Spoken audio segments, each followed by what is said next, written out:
Hey guys, this is Steve from Trim That Weed. Today we're going to talk about how to get rid of grubs in your lawn. This video will provide you with practical, effective, and easy steps on getting rid of grubs and maintaining a healthy lawn, so stick around for that. Conduct a grub population assessment. Start by performing a simple inspection to determine the severity of the infestation. To do this, lift a square foot of turf and count the number of grubs you find. Treatment is necessary if the count exceeds 5 to 10 grubs per square foot. If the grub count doesn't exceed 5 or 10, the grubs may not cause significant damage, and natural predators could control their population. However, treatment is still recommended to stop the grubs early. Treat your lawn with insecticides. If you find that the grub infestation is severe, after the grub population assessment, use insecticides specifically formulated for grub control to rid your lawn of the grubs.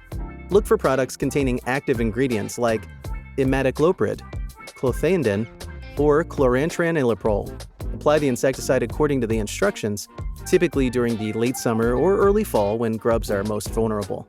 Overseed and repair the areas damaged. After successfully controlling the grub population, you may need to repair the damage done to your lawn.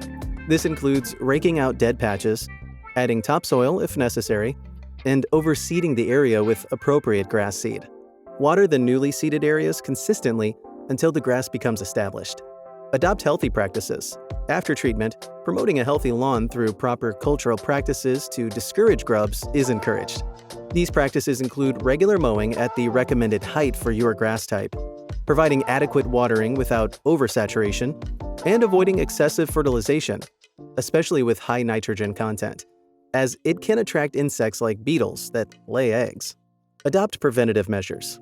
Finally, to minimize the risk of future grub infestations, adopt preventative measures, such as applying a preventative grub control product in midsummer, like those containing halofenozide or trichlorfon. These products create a barrier in the soil that kills newly hatched grubs before they can cause damage. So there you have it. Getting rid of grubs from your lawn is pretty easy. If you have any comments or questions, make sure to drop them below. And thanks for watching the video. Until next time.